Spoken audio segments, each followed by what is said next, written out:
So welcome. Thank you for coming along to Storytime's third birthday. I hope you've all got brews of some kind. And Are there brews?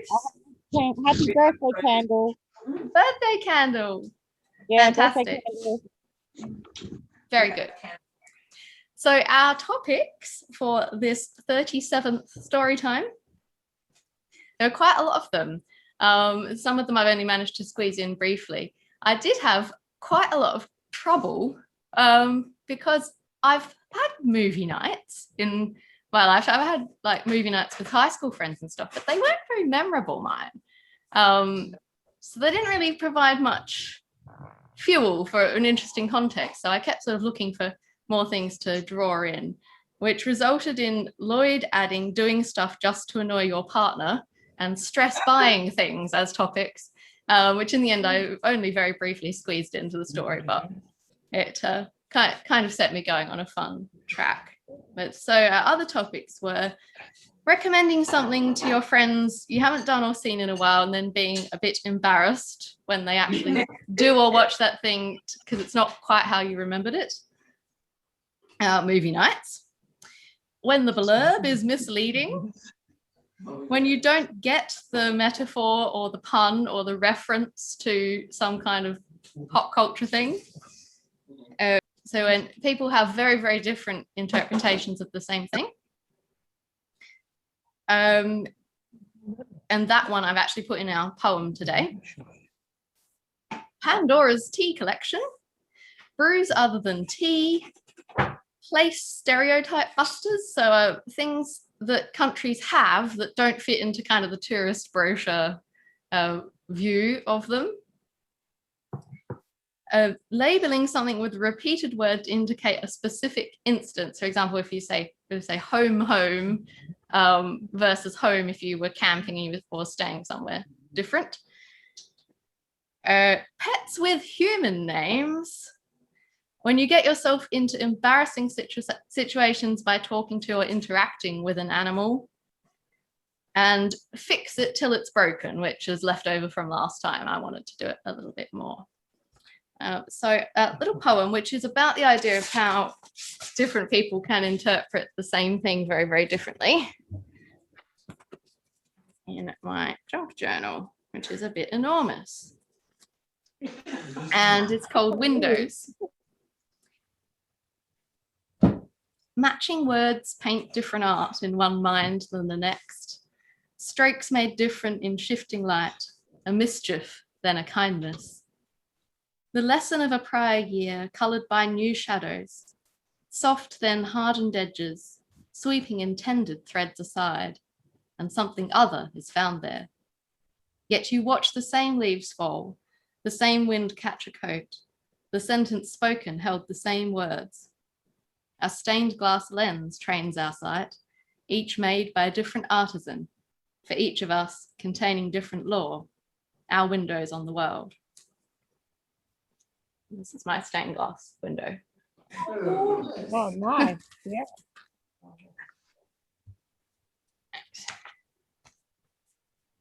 So, our 37th story time is entitled Brews That Bind and Blurbs That Divide. Well, hello there, Feng said to the cocker spaniel, giving it a wink and a smile.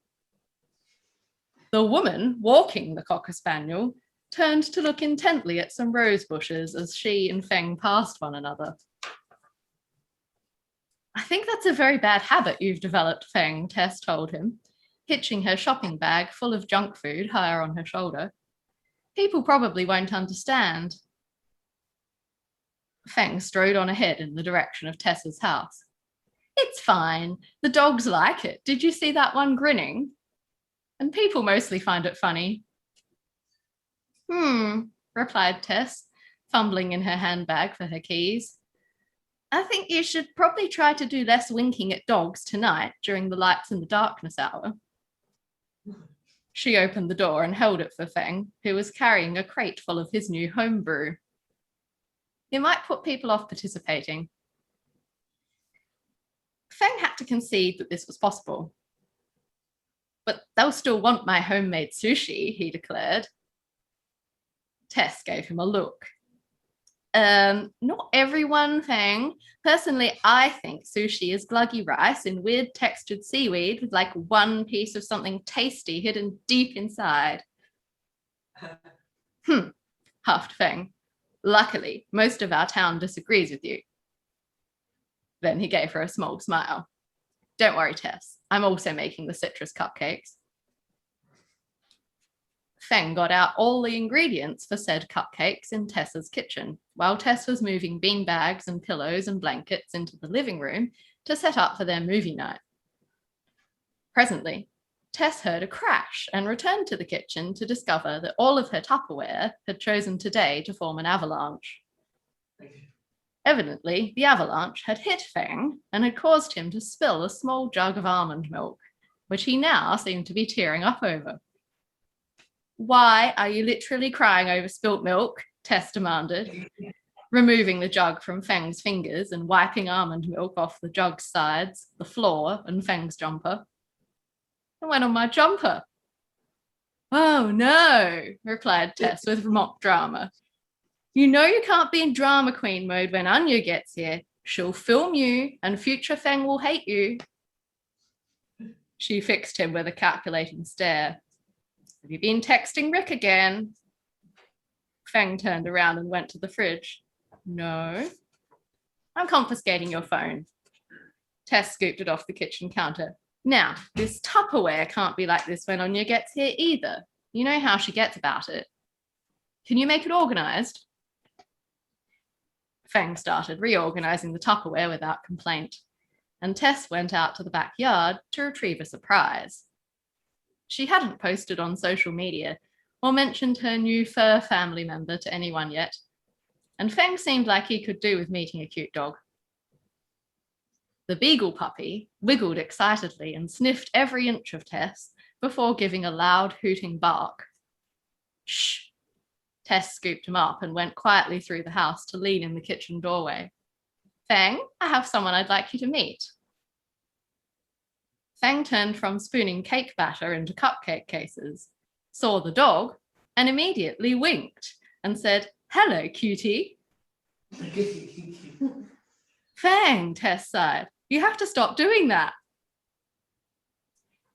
Feng came over and squished the puppy's face between his hands. What's his name? He asked. Jay, replied Jess, letting Feng take the wiggling dog out of her arms. I'm sorry, did I hear you right? Feng said, eyebrows raised. Jay is a person name. Tess shrugged and patted Jay the puppy's wrinkly nose. Well, I like that name. Feng looked incredulous in a way only he was capable of. Isn't that new guy in yoga class called Jay? Oh, shoot, Tess grimaced. Oh, well, too late now, I guess. I'll just have to hope that Yoga Jay and this Jay are never in the same room. Tess let Jay run around, vacuuming up food scraps while she helped Feng roll the sushi. This was a task she enjoyed more than any kind of cooking, despite her dislike of the final product. She had long ago learnt that inviting Feng to come early and help was a highly effective way to avoid cooking duties when hosting for their group of friends. If she tried to make things herself, he'd only take over her kitchen disaster upon arrival anyway. There were less smoke alarm interruptions and messes if Feng was in charge of food to begin with, and it meant that Tess didn't yell so much. As Tess was slicing up the last few sushi rolls, and Feng was mixing up icing, the doorbell rang. Whoa, whoa, whoa, announced Jay, rushing out to bounce around by the door. That's weird, Tess remarked. I thought Anya and Ellie weren't able to get today off work.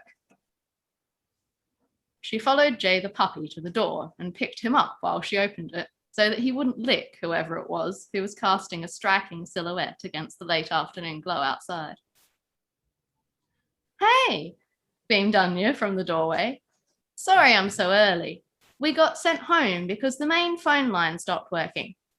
I tried to hook us up to a different one, but I accidentally got some little plastic things stuck in the port, and now we can't do anything useful in the office until an IT person comes out to fix the other one. Feng wandered out of the kitchen. Did you fix something till it broke again, Anya? I guess so. Anya didn't seem very worried for someone who'd just managed to shut their office down. She patted the puppy in Tess's arms. Who's this little guy? Jay, Tess told her. Isn't that the name of the new guy at yoga? Tess groaned. I forgot about him. You forgot the name of a guy who always wears neon colours, is dating the fitness centre manager, and sings in class, said Anya incredulously. Feng squeezed between them to give Anya a hug. He's dating Alana? He scoffed. I'm like 87% sure you're wrong about that. Anya extracted her handbag arm from the hug and grinned conspiratorially. I knew you'd say that, but nuh-uh, it's true. He came here from the city to move in with Alana. They live right across from me. Feng pulled a face and headed back toward the kitchen, Puppy Jay scurrying along behind in hopes of more cake offcuts and spoons to lick. Tess put Anya to work, finding all the candles and adding them to a box of items to take outside with them at 9 o'clock. 1 year ago today, the four friends had started a tradition they were hoping the neighbourhood would remember and honour again. Anya had released her video of last year, the previous weekend, and Feng had written a new article for the local news about the value of community spirit. Everyone was supposed to come outside with candles at 9 o'clock, swap treats and friendly words, and generally showed they cared, rather than pranking or tricking one another for April Fools. The idea was to make everyone feel more connected, to demonstrate the power of shared light against the darkness. Since this only required an hour together, Tess had proposed a movie night to coincide with their attempt to recreate the event. That way, if no one comes out with their candles this year, we can still spend the evening with company and snacks and have some fun, she'd said. We can start straight after work so it doesn't go too late.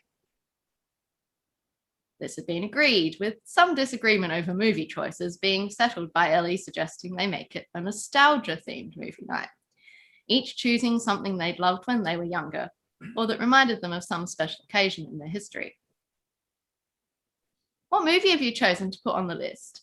Tess asked Feng and Anya, as Feng brought in a fruit platter. Oh, are the cupcakes done? These are not the cakes you're looking for, said Feng, waving his hand over the Tupperware box and putting it with the collection of things to take outside later. Huh? Said Tess. Ugh, clearly I should have picked Star Wars, Feng complained. We need to save the cupcakes for lights against the darkness. I picked Amelie, Anya interjected. I just love the cinematography and all her sneaky projects.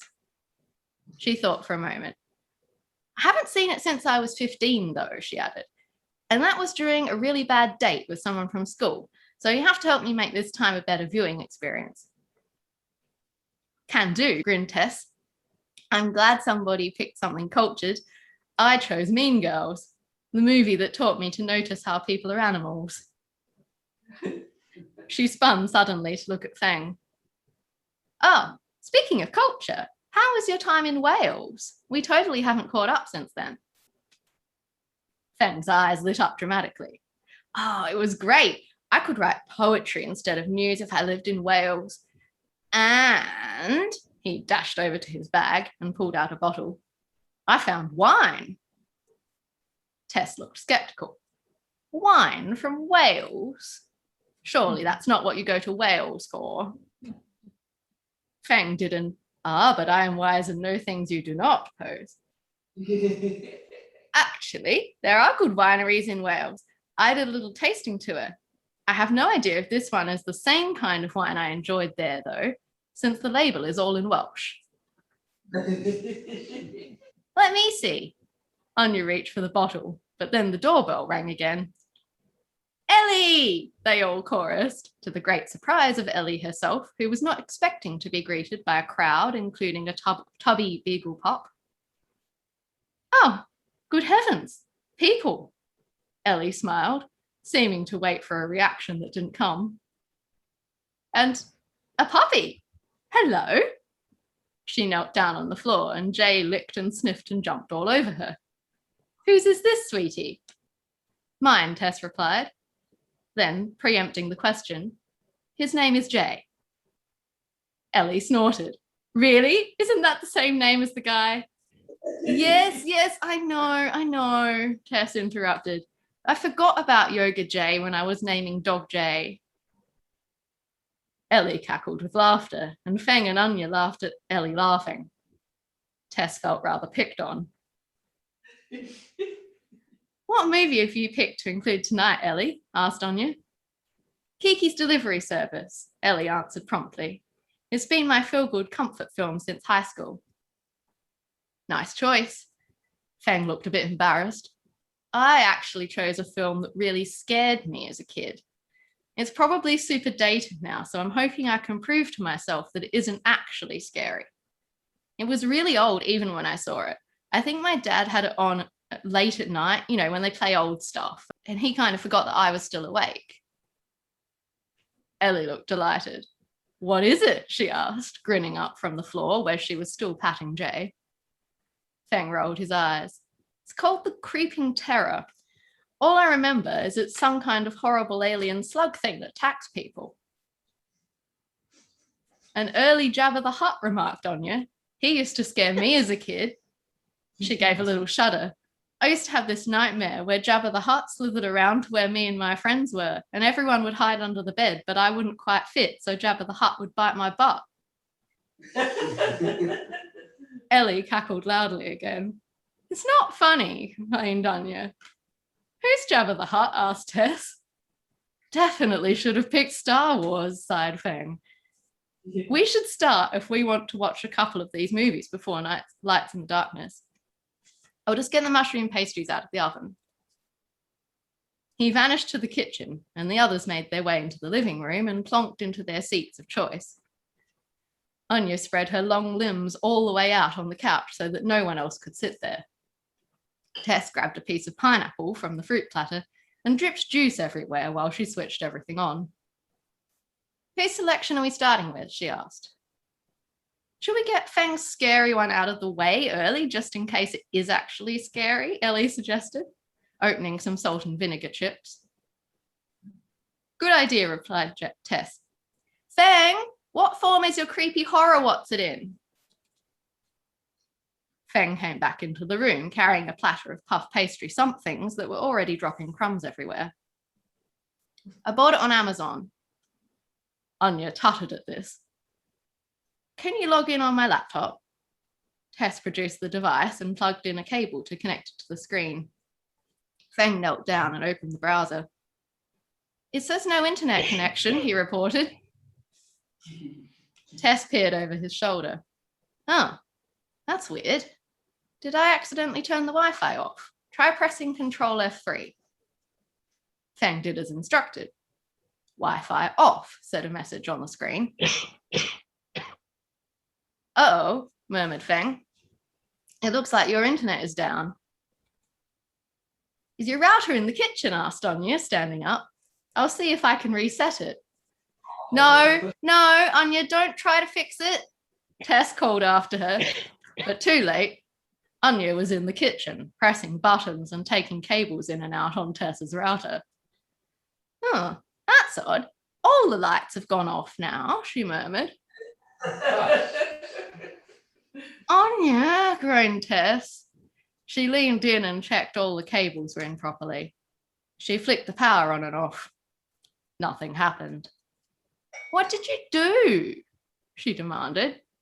I was trying to fix it, Anya replied morosely. Tess, I have it on my phone, Feng called from the living room. I need my phone back. Do you have some kind of converter cable? Tess went digging for cable treasure, and Ellie, Feng, and Anya fed salt and vinegar chips to Jay the puppy. Want to try one of my home brews? Feng offered, decisively putting his phone face down by the TV. Sure. Ellie sat up straighter in her beanbag. Feng vanished to the kitchen again, returned with pint glasses and a bottle, and poured the cap off of the beer, which promptly produced enough froth to overflow into the chip bowl. Whoops! It's a fizzy one! Ellie scrambled to pull the chip bowl away from the puppy. Jay, don't eat anymore. She laughed. How did this not explode, Feng? Feng shrugged, and what little of the beer remained was passed around. I like it, Anya announced. Proper liquid bread taste. That's my kind of beer. Tess came back in with a dusty plastic box full of electronics. Found a converter, she announced. Let's watch this horrible creepy crawly thing. Feng grimly plugged his phone in and hit play, sitting back to pull the entire platter of pastries into his lap. 15 minutes later, Anya and Ellie were doubled over laughing, and Tess was trying her best to keep a straight face only because she was sitting next to Feng on the floor. It's a rug, cackled Ellie, and she and Anya doubled over again. What do you reckon is under it? A couple of kids crawling around? Anya snorted. Oh no, run, security guy, run. The rug is so fast. Tess hugged Feng around the shoulders and concealed her laughter in his side. Feng was hugging a couch cushion to his chest, Tess having confiscated the pastries. It's not that funny, he whined. Oh, it is. How is the crawling rug getting anywhere near them? People just move away at a completely normal pace. It's really slow. Anya stuck a pastry in her mouth, shaking her head. Oh my God, why are people in movies so dumb? Ellie exclaimed. Like, don't run upstairs to get away from someone in your house, unless you're in Doctor Who. Why is that okay in Doctor Who? Tess asked. There was a collective sigh. Seriously, Tess, groaned Feng. The Creeping Terror turned out to be a very long movie. And by the end, there were no more pastries. Jay the puppy was looking a little bit wobbly, as though he may have had a beer chip or two. And Ellie and Anya had stopped guffawing at the monster and were looking bored. I think we should probably get ready to head outside, Tess remarked, stretching and eyeing Feng, who now also looked bored with satisfaction. Coats, snacks and candles were gathered, and Anya helped Jess heft the folding table outside, ready to be lined with snacks and spare candles to give away, and hold their hot drinks.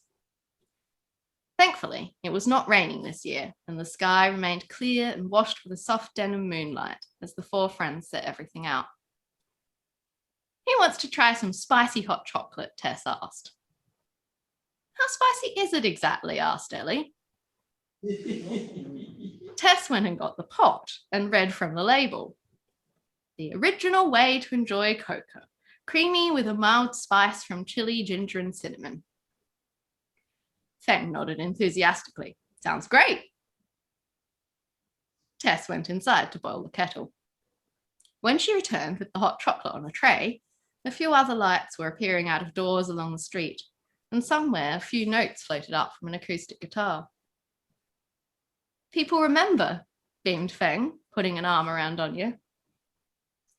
The others piled onto Feng's back into a weird group hug, and they watched as the lights along the road drifted into the street like a river.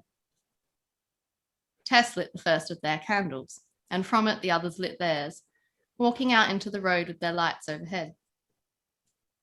Anya pulled her camera out of its bag and made her way in amongst the crowd, filming the lights and treats and smiles. Suddenly, though, she hurried back, looking rather perturbed. Folks, I have interesting news, she told them. I've just seen Alana and Jay and that new trainer, Casey, heading our way with some random other person who wears a lot of jewelry. Tessa's eyes widened. Oh, shoot, I better put Dog Jay inside. She led the complaining puppy back to the front door. Ellie, unconcerned, waved excitedly as the group of fellow gym attendees came into view. Hi, fancy seeing you here.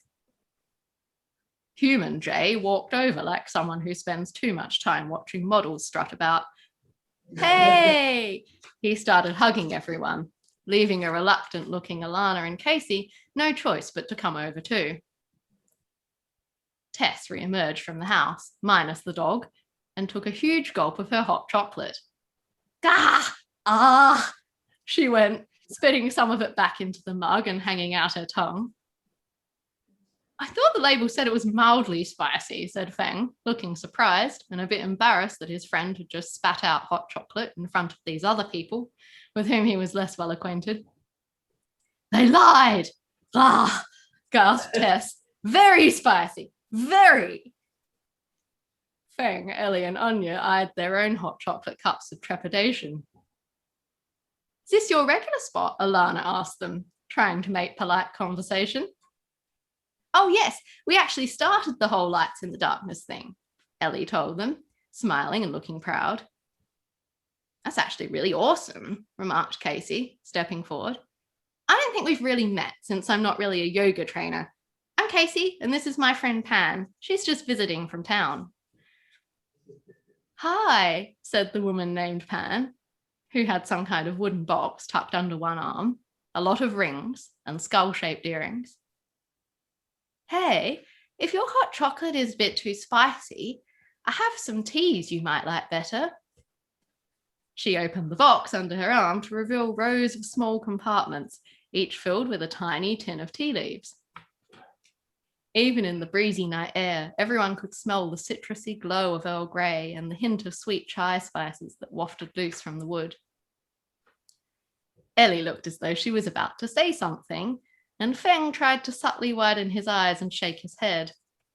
Tess bit her lip and offered around the cupcakes. Anya turned to face Ellie and actually mouthed no, but it was no use. Ellie began as though the words couldn't be kept in now that they'd occurred to her. We're having a movie night to extend the evening a bit, and Feng has homebrewed beer. Maybe you should join us. There was no way to argue without seeming rude. So half an hour later, when the residents of Tessa's street began to drift back towards their own houses, Jay the human, Alana, Casey, and Casey's friend Pan followed them back into Tessa's house.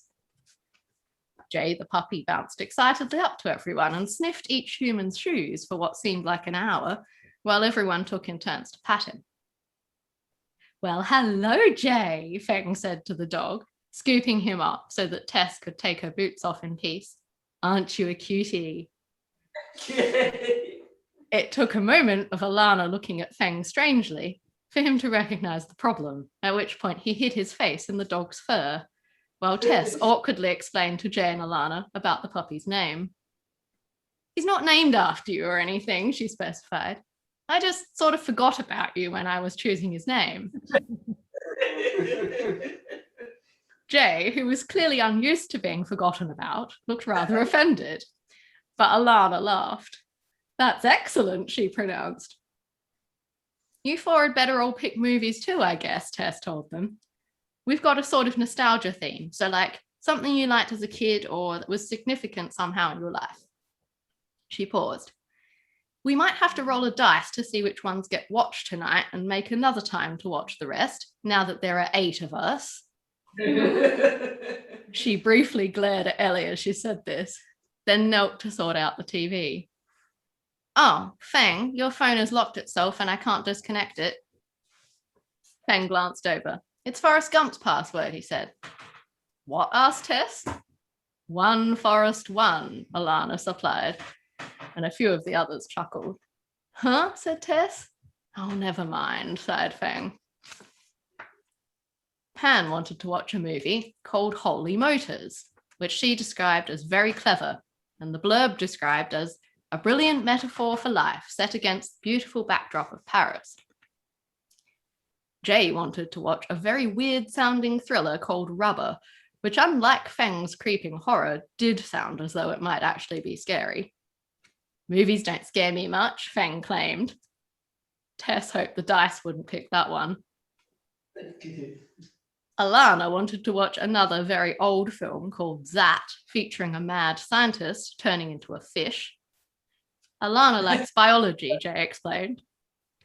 and Casey wanted to watch a Filipino movie filmed partially in Iceland entitled Through Night and Day, which sounded like a romantic comedy.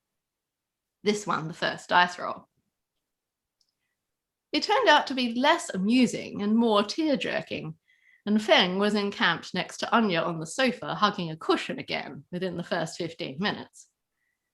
About halfway through, though, Casey got extremely distracted. Oh my God, look, real estate agent, supermarket. What about them? Asked Jay, eyebrows raised. They're in Iceland. Yes, but I guess I never imagined Iceland with those. Casey tried to be quiet about it after that, but they could hear her periodically muttering, supermarket, in an incredulous voice under her breath for the rest of the film, which kept making Ellie laugh and Anya laugh at Ellie laughing, and all in all did an effective job of ensuring no one needed the tissues. Next, Pan's Holy Motors movie got selected, and to everyone's confusion, she produced a copy of DVD from her voluminous handbag. Oh, I just had a feeling I'd end up at a movie night tonight, she said when questioned, which made no one any the wiser. Tess had to dig out the external CD drive for her laptop to play the DVD and spend quite some time blowing dust out of it and trying different USB cables. So Feng went and got everyone some homebrew, and Pan gave everyone a different kind of tea to try at the same time. When Feng opened the beer, the escaping volcano of foam shot out and splashed onto Jay the puppy, who had been snoozing on Jay's foot. Oops, sorry, Jay, Feng said to the dog.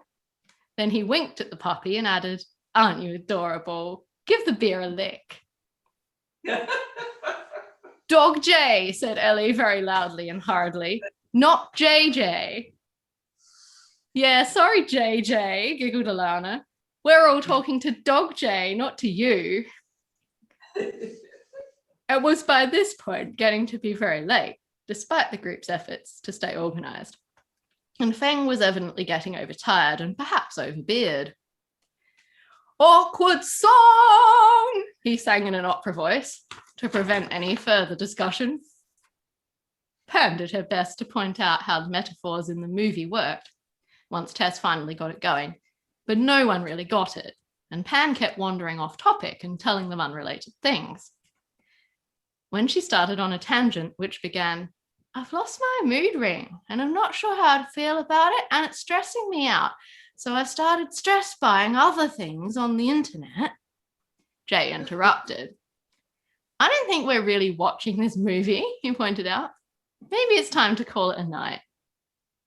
Aw, JJ, is it past your bedtime? Cackled Alana, poking him in the ribs. Well, it's definitely past yours, Jay scoffed. You're only pretending to want to stay later to annoy me. Alana poked out her tongue. I can't move to turn off the movie. Jay's on me, Feng complained. Dog Jay or JJ, snorted Tess. Awkward song, sang Feng. How many eyelids do dogs have? Murmured Anya from the floor, looking intently at Dog Jay. I think we've descended into 3 a.m. philosophy, Tess mumbled. If a tomato is a fruit, then isn't tomato sauce technically a smoothie? Asked Ellie by way of answering, squeezing the sauce bottle to make her point and accidentally adding sauce to the beer already in Dog Jay's fur. Okay, get up. Everybody go home or go to sleep if you want, Tess demanded, waving a feeble hand at the door. I wonder if Jay sees police dogs and thinks, oh shit, it's the cops, snorted Anya. Sitting still on the floor, scratching Dog Jay's ears. Why did we do this on a weeknight? Wailed Tess suddenly. She got to her feet, picked up her pillow and walked to the door. I'm going to bed. Do whatever you want. She left the room. Awkward song, sang everyone else. And then they descended into circular overtired laughter, where most of them were laughing at Ellie laughing for 20 minutes. Somehow, everyone must have gone to sleep, or home, and to work the next day, although to what extent they were efficient at their jobs is a matter best left to the imagination. Feng felt very strongly that he did not want to see JJ ever again, having required several more renditions of awkward song to survive saying goodbye to Puppy J and JJ at the same time. But when yoga night came around, the result of the very awkward impromptu movie night was unexpected. The first of the movie night crew to join Feng, Ellie, Anya, and Tess outside the group fitness studio was Pan. 3, she announced, without saying hello or explaining why she was still in town. 3 what? Frowned Tess. That's how many eyelids dogs have, Tan told her. When Jay walked up, there was a moment of embarrassed silence. Then Feng took a breath, looked up with a smirk, and said, "Hello, JJ." And everyone laughed and started singing Feng's awkward song.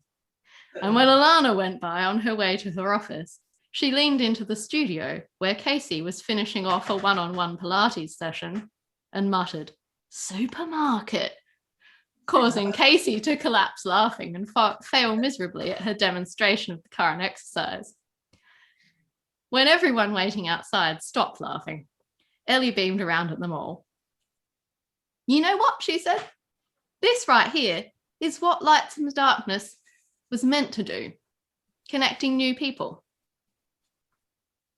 And even though Feng got a look on his face that meant he was considering yet another round of awkward opera, they all nodded, because connection is hard, and sometimes it requires a lot of awkward opera to create, but it is always worth it. That's lovely. So we'll do our requests for the next one and our usual chat about the current story before we do any of other games and bits. Maybe you could work on that thing that happened with the dog there. Yeah. And whether they look at other dogs, like service dogs and other animals, and what other animals. Oh, that one's a fireman. Yeah, that's right. Yeah.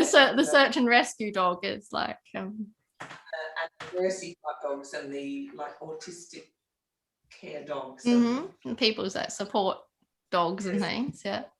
Like where they all see each other differently based on their roles.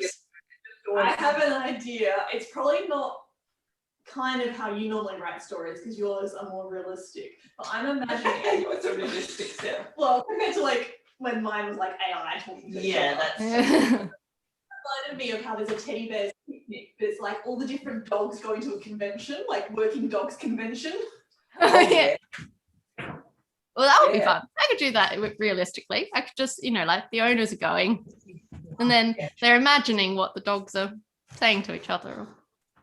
Yeah. That would be fun. Okay. So broader dog role. Yeah, because if you think about it, when you go to dog club, there are dogs of all shapes and sizes. Yeah. And you know how people, when they meet a new person, they quite often ask what you do. What do you do? What does your dog do? That kind of connects to what I was just thinking about dogs as well. How I've seen there's like a little cartoon of two cats, and the cat says, "Oh, is your human a rescue human as well?" Yes. And how we're rescuing them, but they think we're rescuing us. Yeah. They're like, "Oh yeah, she's a lot of work, but she's doing well." You know. Yes. So there could be some dogs who have official jobs, and other ones who are rescuing their humans. Yeah. Yeah. What about and present company accepted, people who get too many animals, really. We met somebody who has 6 today, so yeah. 6. Yeah, and that would be a good thing for Barry today's dog. It's too big, old, hairy. to somebody from the country, and they actually rescue cats. That's not the thing. But what he was doing, he was going around, he's collecting electronic equipment Right. to possibly fix till it's broken. I'm not sure, but he do them up, and then he resells them. So the old idea of upcycling, and that could be quite funny, you know, going a bit crazy over the upcycling. Yeah. thing. I've got one about landmarks when traveling, when you see signs saying, you know, something of note to see here. And I guess the great variation in the quality of those landmarks, Yeah. you know, what people, they're interesting. Yeah, so like, there's a sign. Is there actually anything of interest, or is it, Is it the big banana, or is it a mound of grass, or you know? small amount of grass? Okay, so road signs for attractions. The whole thing of points of interest. Yeah. I just remember having some interesting tours when you're in countries that there's not a lot of tourist things, and what they take you on tours to see. Yes. So Morocco, there are a lot of places you weren't allowed to go if you weren't Muslim. So the tour of the city, and they would show you the doorway to the famous building, but you couldn't go in. But not actually anything. And then another time the tour guide was walking down this alley, and they're like, this is the plaque that commemorates when this saint opened a building. And we're like, yeah, we can read that. It's in English. It says this saint opened it. They would just read it out, and that's their contribution. Yeah. That's a bit like death by PowerPoint. Like how, some tour guides are death by PowerPoint in like the sense that it's almost like they could just put each of the locations on a slide, and they're just telling you what it says on the plaques and stuff. And then sometimes they're really, really good, and they know lots and lots about it. What about just about Claire's thing, when you see signs and they're to a place which is your name? So Timmins, what's the one in Timmins Hill in Victoria or something? Is it in Victoria? It's on the way to Melbourne. On the way somewhere. Yeah. On the way to somewhere, probably. We've seen it once. You know, and everyone else in the car is like, you've kind of fixed this, and you know, that sense of disbelief. Or what about just when you choose to like go and see somewhere or watch something, do something because it's got your name in it, like, you know, and you think somehow that's, you know, it must be supposed to watch it. I think it'd be quite good if you it appeals to you because of the resemblance to your own name, but then it's complete. And it's not good. Yeah. Deadly, you know, it's really shocking. Or showing, when Kat came to Adelaide, and I said, I'm going to take you out for a coffee and show you the sugar loaf. And she looked at me in horror, because our little sugar loaf here at Hallett Cove is like a little pimple compared to Wales. But it's massive. Yeah, that's a good comparison. Oh. Margaret's been talking about being invited to join book clubs. So when people with really different interests are pressed to join something that's like totally anathema to them, you know, out of their comfort zone. Have you ever watched Midsummer? Oh, yes. yes. Book club one? Yeah. Where the ladies all meet for a book club. They've been reading the same book for over a year, but they're going there to trade on the share market. Oh. So Mark's expecting me to come back with millions. That's right. They built up £200,000 or something or other in the short in about a year through investment trading. Oh, well, that's another. See, that could be another wing where the club's actually got some like secondary. Oh, they're not really that thing. Yeah. You make the book club in a very small village, whose main tourist attraction is this very small statue. And it has a plaque and a sign, a road sign, and everything, and it's something. Yeah. And what's more, it's a very small town, and it's on the model of Midsummer Murders. The population is increasing every week by at least 3. Well, that sounds to me like a fun story. I get to basically write a Midsummer Murders episode. Another one for you. The fastest to the Google. The fastest, like the first person to jump on Google and ask the thing that you're all looking up. Is that what's happening right now at your Yeah, here we go. Sarah, do you know the old Western thing called High Noon? And it's Yes, we watched High Noon in English in year 12. It's one of our things we studied.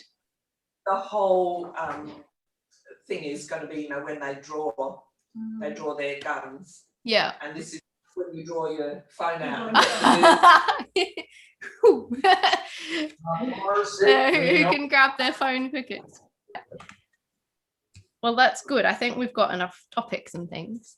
I wanted to quickly have a look at costumes again. I know that hopefully everyone who's got a costume will send me a picture of it as well. I said to Barry, if Mark turns up without a costume, I'm going to give him a rubbish bag. And then we can all say, take out the rubbish. And then he's Melvin. Rubbish. What's your crackers made out of? He's just watercolor card and a chopstick. He's not very comfortable. He's in my bra. I make him sit on my shoulder like that. You can't put crackers in your bra. It's not recommended. Crackers in my bra. Yeah. I think from your picture you sent, Mum, that you're the cat. I think, did the cat get called Fairy? Yes. Yeah, because it turned up in Fairyland. I'm the cat under the pink trumpet. Yeah. Yeah. I've got Matt and Becky. Barry's got a collection of socks next to him. Grease and his socks. I like that you chose animal characters. Yes. That's good fun. Relative meant to arrive, and I just got a notification today. So will be arriving by Australia Post Monday or Tuesday. Oh. And I just brought props. So one of the cheeses, a selection of teas, and Very something nice. into my bag. Yeah. Your cat got in your bag. Yeah. That's good. I'd like a picture of the cat peeking out of the bag. Oh yeah. Yeah. So we'll do that. And I want to see the cheese too, because if you got like a runaway cheese that's like a bit like the one in the hot air balloon story. I'm going to bring the cheese over. See if you can see. Oh yeah. Thank you. And does it smell really strong? This one does, which is a brie, I think. And they've got a blue as well. So Yeah, I like blue. my ears. See my ears? Very good. This is the. Oh, how did you do this? It's a shirt collar which I cut off one of Barry's shirts, and then I kind of turned it over. On myself. I don't like collars. Cute. I might stand back so you guys can actually see what I'm wearing because it's gonna be hard to get the camera. Yeah, so look, you've got a tin whistle in your hair. I thought it was a pen before. No, it's a tin whistle, and I have some headphones in some hiking pants, and I have a little snark recording device. tuner. Tune anything. Clacky musical beads. Ah, That might be useful for archaeology digs. very good. Andrew, tell us about your and Jane's random costumes. Oh, hello. Everything else has been packed. This is all we have left. Clothes, right? Yeah, they walk around there. I think Andrew's jester hat could be somebody's outfit at the masquerade ball. Yes. In the mask we wear. It could be one of the people in costume there. And I think Janie with her antlers could be Amber the forest selkie if we just ignore that they're Christmas colours. Definitely. So the fill in the blank story idea is that I've written some stuff and I've left some holes in it. So I'm going to ask different people for particular kinds of words to put in without you knowing exactly what the context is they're going into. And we see it. So a bit like a folding story, but sort of quicker and easier. So the first thing I need, Andrew, could you give me a weather adjective? So a description of some kind of weather, like rainy or any other weather describing word. Misty. Misty. It's lovely. A plant. Dad. Carrot. What did you say? Carrots? Yeah. It is a plant. And some kind of activity. Can be anything this time.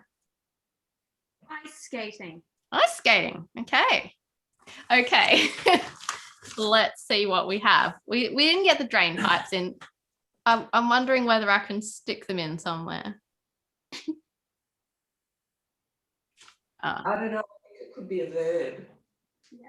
To drain pipe. Oh dear. We might have to do that in the dictionary editions. And you can tell me what it means. It was a very misty morning in the forest, and I was watching a beaver washing its face as I sat drinking orangina outside my tent. Growing nearby was a patch of carrots, which looked very gritty. I looked at them with a happy face. I was feeling a bit tense, so I decided to amble down the valley to the garden and do some ice skating. After that, I picked some cashews and walked to the Sydney Harbour Bridge, where I saw a gynecologist making cake. That's a bit silly. She gave me some, which made me very overawed. Then I did some horse riding near the drain pipe with a centipede and finished off my morning chess playing angrily with a cup of wine and a plate of cheese. Nice. Started and ended very normally and then had some extreme absurdity in the middle. Went a bit sideways in the middle, yeah. Okay. So we mentioned along the way of creating that fill in the blank story. One, the other things we wanted to do was take any additions to our Teacups dictionary. So for those who weren't around when we created this is just a dictionary of our sort of made up in-group terms that Storytime people are using, which was started, I think, when Mum talked about the chaos drawer in her kitchen, and everyone came to know what this was. And then Claire was over there one day and mentioned the chaos drawer, like something would be in the chaos drawer. And we realized that everyone had adopted this term and then had a story where there were a whole lot of kind of in-group terms in the family, and we ended up keeping a whole lot of them and some of the things that we used to say in our family as children. Now I think Dad has already put something in. Yeah. So to Armageddon something as a verb. Do you want to explain what it means to Armageddon something? So it's what they do to a building block before they sell it. They take every tree, every stone, and they make it totally flat. Like it's Annihilated. Bomb. Yeah. They make it look like a war zone. Yeah. So Armageddon something to destroy, flatten, Strip of any feature. Strip of any feature. That's Strip bare. Yeah. Armageddon drunk. What was that, Andrew? He said, or Armageddon drunk, a pun. Actually, you could use it by extension. Like you could add to it. You know how in dictionaries they sometimes have and by extension. Yeah. that meaning has been, gone off on a tangent. In the same meaning as like to get smashed, which is similar to what you do when you when you Armageddon a block. Yeah. Okay. So does anyone else have any things that could go in the dictionary? We did just say before to drain pipe as a verb. Yes. To drain pipe somebody, yeah. So which meaning of that are we going with?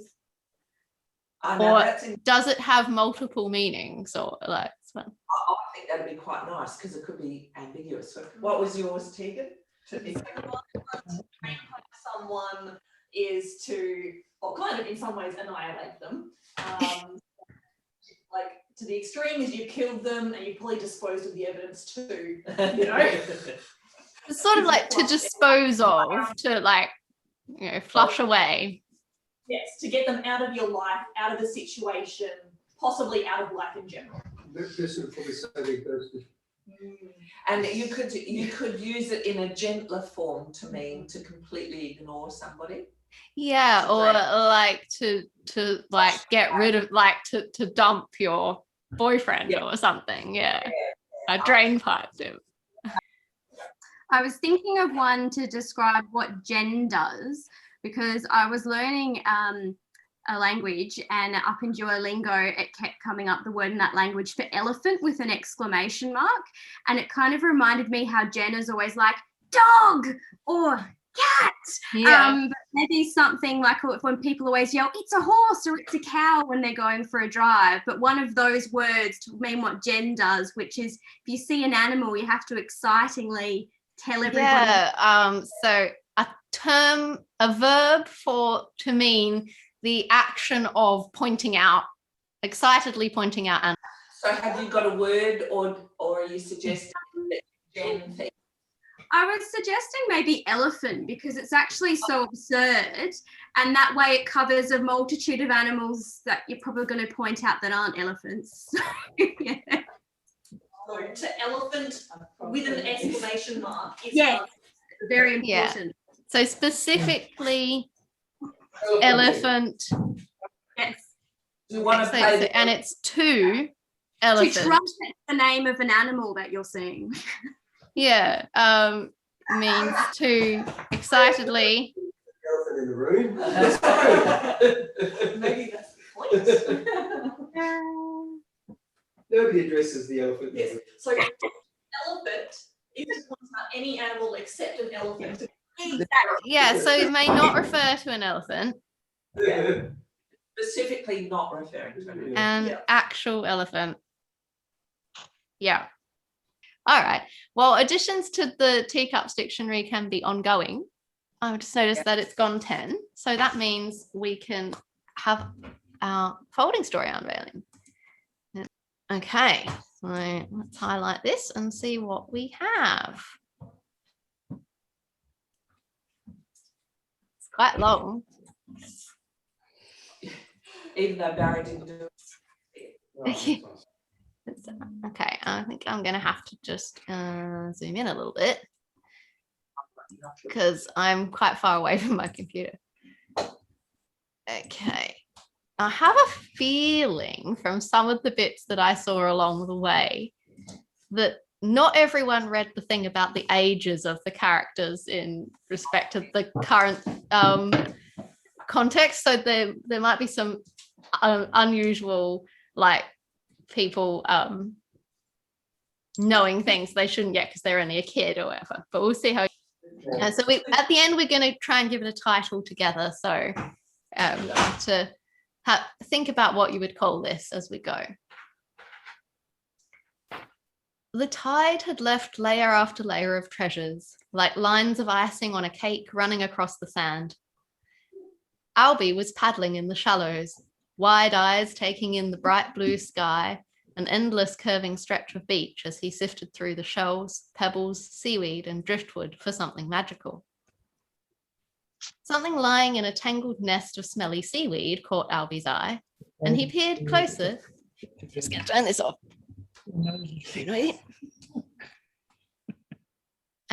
So something lying in a tangled nest of smelly seaweed caught Albie's eye, and he peered closer to see what looked like a rather special saucer. It was very similar to the one Alice's mum used to have. She'd bring it out for special occasions, such as when Great Aunt Madison visited for high tea. Albie was pretty sure she'd love to have one with a potential story like this behind it. Maybe it was hers even. Alice would be so pleased. She might even agree to help out with the dishes when it was his go on the camp roster. He waited impatiently for her to come back from her swim, and after what seemed like an age, he spotted her coming over the sand dunes with a new friend. Alice, come here, I have something to show you, he shouted. I have something to show you, she shouted back. Jen found kittens in the sand dunes.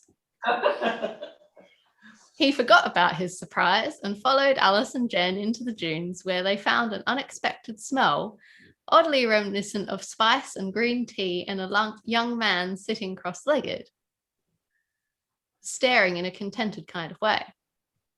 Attached to a stogie pole was an old wire plant hanger containing pamphlets advertising a Zen yoga class. Jen took two as they went past. By the time they reached the beach, they were aware that the interspace landing platform was lit up, ready for the animals' arrival. And sitting in red striped deck chairs with front row view were Abby's gran, Alice's great aunt Madison, and their new friend A. Oh. And that's why we're waiting for the return of A's rabbit scrunch and a chicken cold rocket, said Aunt Madison to anyone within earshot.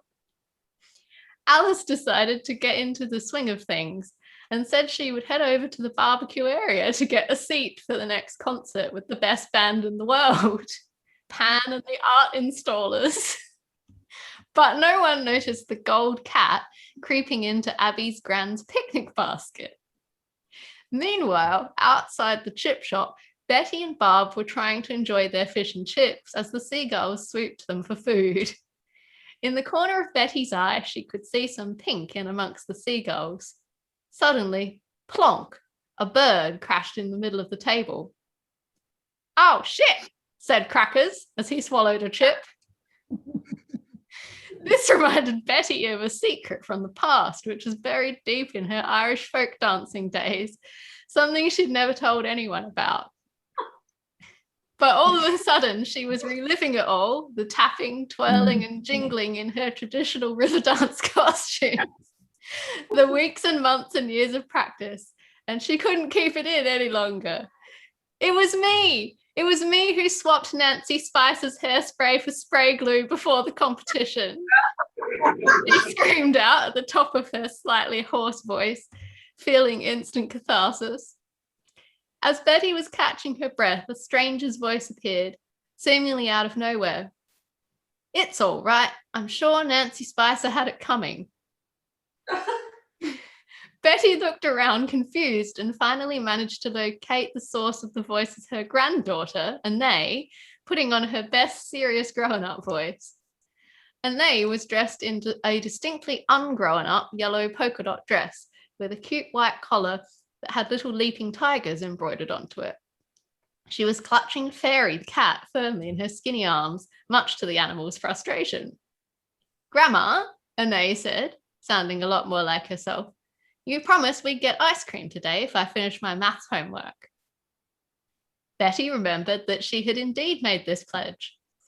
Does that mean you finished all the exercises? She asked, watching Anae try to hold on to Fairy, who was becoming increasingly liquid by the second.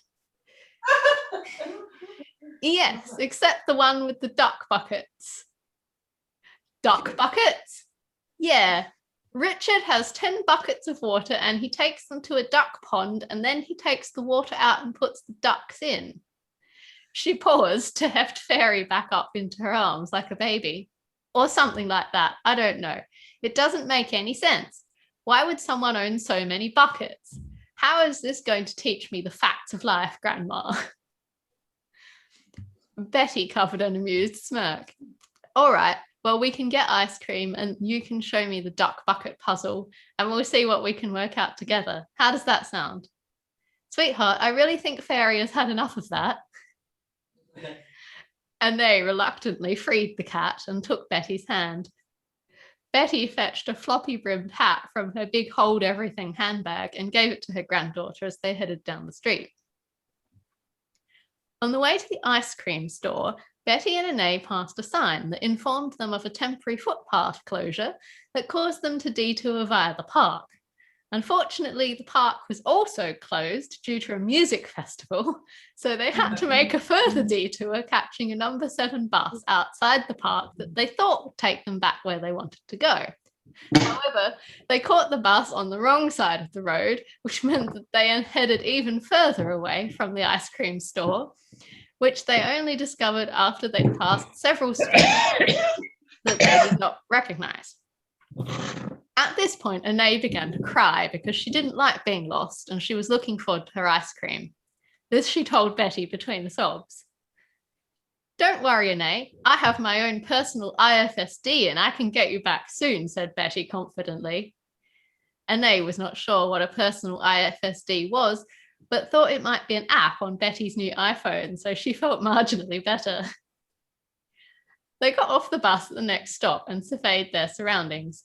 No beach in sight, no city shop, no chip shop, park or ice cream store.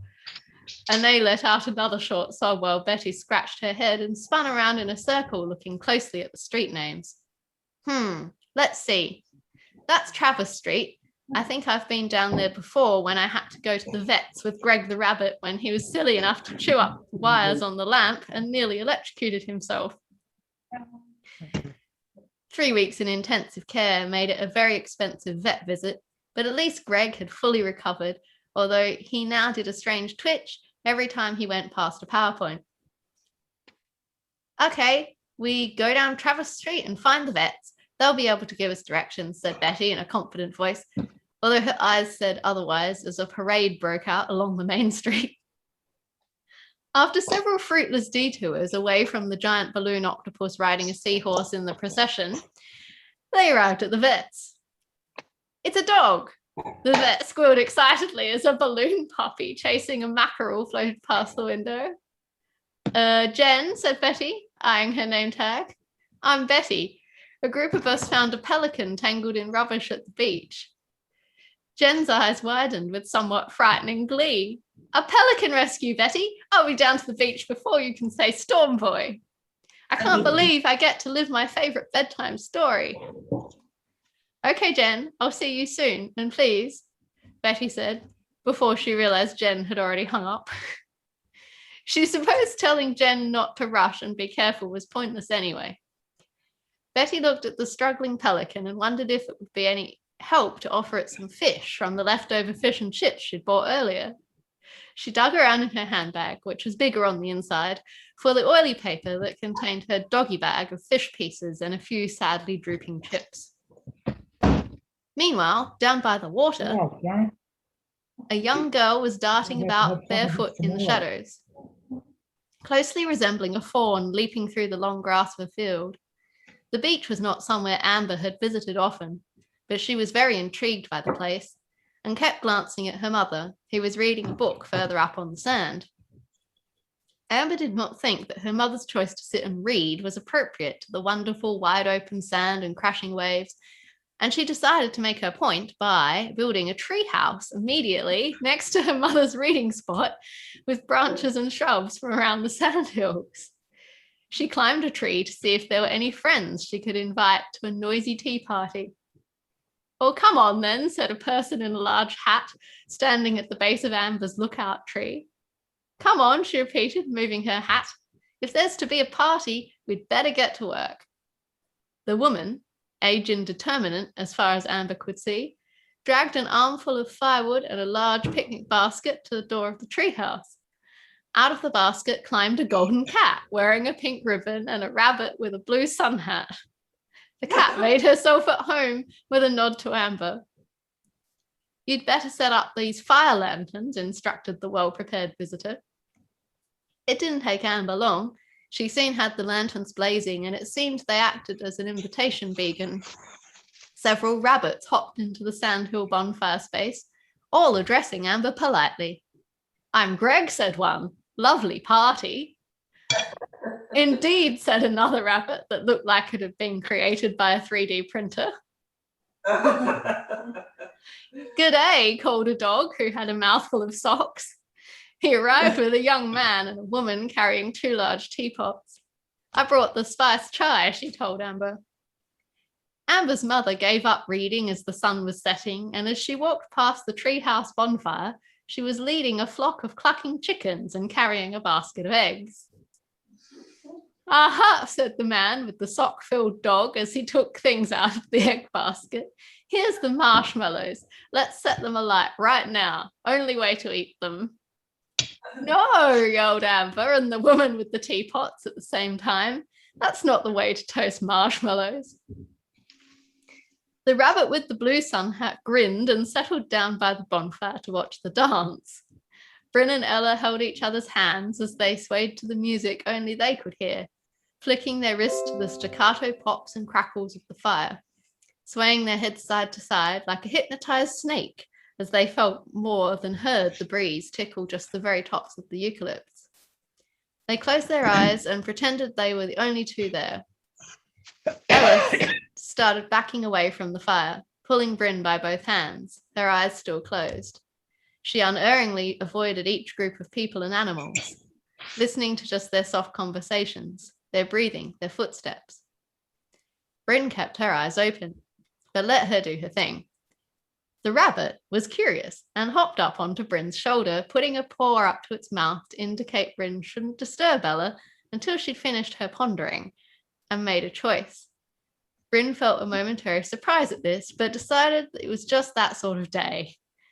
She carefully removed the pearl necklace and gave it to Kim. They belong to you. It's time I passed them on, said Betty.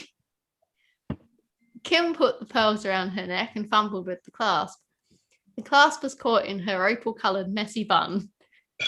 A mass of blue hair was visible in the ocean, floating mysteriously, magically, and then suddenly a flick of a green tail appeared behind it. Kumman the cat, along with his chicken friend Rocket, stood on the water's edge, watching the entire spectacle in both terror and awe. They fussed and squawked and patted the ground, desperately wanting to investigate, but also not wanting to get their fur and feathers wet.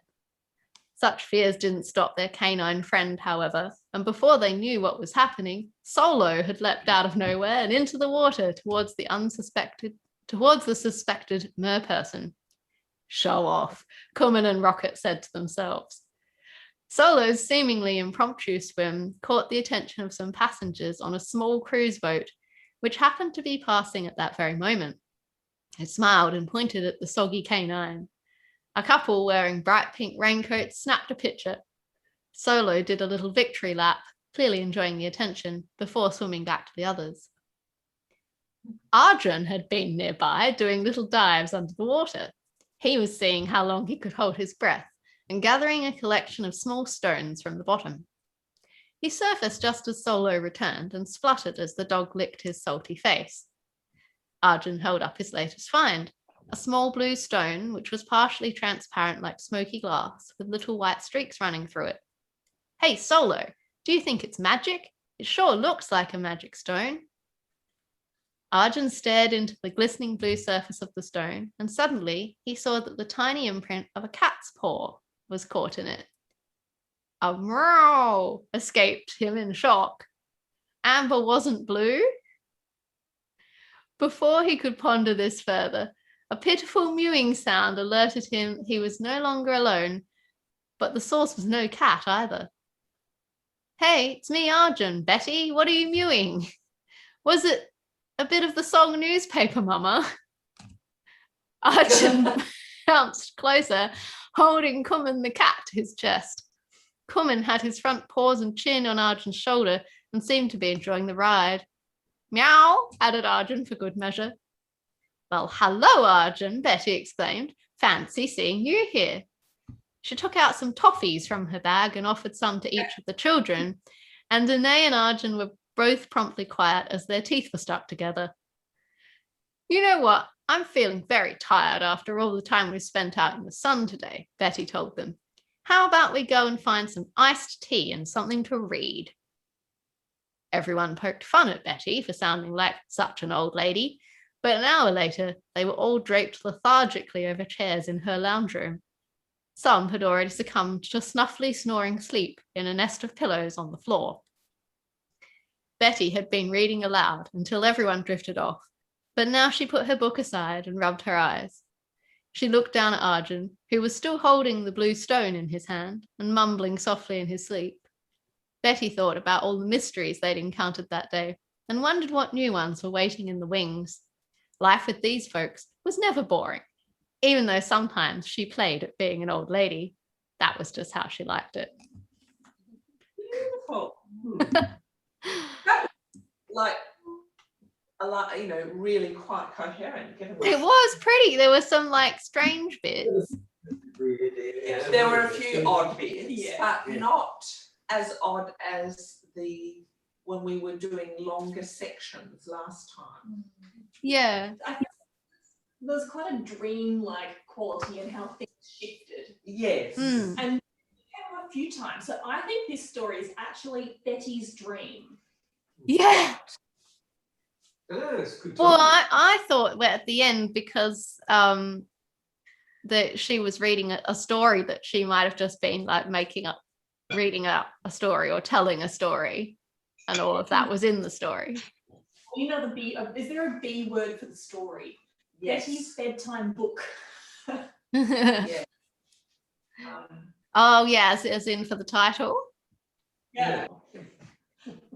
Betty's beachside something, or Betty's bemusing beachside something. Bemusing beachside, it's good. There was a lot of Betty. There was a lot of Betty. There was certain characters kept coming back, and like it's interesting who people chose to write about. I think some of the time that was just because it was in their joining sentence, so they went, oh yeah, this person's writing about Betty, I'll keep Betty. Yeah. But other times, so it did seem like people were choosing Betty, or maybe just like the first time they'd written about Betty, so when they came back in, they were remembering what they'd done the first time around. I've got one, Sarah, 2 words. Pauline Hanson, please explain. That's quite, please explain would be a good title, yeah, for any folding story. Yeah. They're always. How about Betty's beautiful beach friends? Yeah. Buddies, beach buddies. Beach buddies. Or bunnies, because there were bunnies. Yeah. Betty's bemused beach bunnies. Yeah. Why not? Yeah. Another B, which is like, you know, the event itself. The beach, bamboos, something B. Bonanza. Yes, that kind of. Oh, Bonanza's good. Yeah. Right, yeah. Be Bonanza, as in bunny. Bonanza. Bonanza. Okay. Betty's bemusing Yeah. beach bonanza. Yeah. I think that's pretty good. Pretty good. Cake. You want to do your cake. All right. We haven't got our conductor. I know. Who's going to hip hip? There's no alpha hip hipper here. Because Emma's the expert. Freaking. Yeah, I always make her conduct, don't I? But yeah, and she's our alpha hip hipper as well. That's where that whole thing came from. All right. Actually, there's a third edge of the book. Yeah. You can take a bit. What was that? Alpha hip hipper. That's the term to the family things that. Oh, Yeah. right. So we don't have that one in the dictionary yet. You're saying that would be good. The alpha hip hipper. Yeah, that's true, because we've had that for a while in Storytime, but we've never had it in the dictionary. Probably what Oh, my candles. I think the wicks. Okay, so the wick doesn't go all the way through and it's just fallen out. There's no more wick. I might just have to go and get a different number 3. shall we try to sing? I guess I have to conduct. You do. I think Crackers could. The strawberry can conduct. Crackers, shall I take Crackers out and he can be my baton? Yeah, here we go. Ready, Crackers? 1, Yeah. 2, 3. Happy birthday to you. Happy birthday to you. Happy birthday, dear Storytime. Happy birthday to you. Hooray! Hooray! Oh shit. Oh shit! Oh shit! That wasn't very good. All right. Well, that was lots of fun. Unless anyone has any illustration suggestions further to what we were saying before, I think it's probably time to wrap up and let you all enjoy your cuppas and remainder of meals and yours. Thank you all for coming to celebrate. That's been lots of fun. And I will check the date. The next story. It's my way. You've got your Greaser's waving his sock. Goodbye. Right. Next story, April the 10th. So the weekend after Easter. Saturday, April the 10th, for what sounds like a bit of a Midsummer Murderers-y kind of a travel-y story. So that should be fun. Yeah, if you have more suggestions for illustrations, just let me know in one of the chats, or if you have more things for the dictionary as well. We can always make further additions from the text chat, or comment on the video, whatever you like. Let me know if you have ideas for those. Okay. So we'll see April 10th. Let's do a See you later. wave. Bye-bye.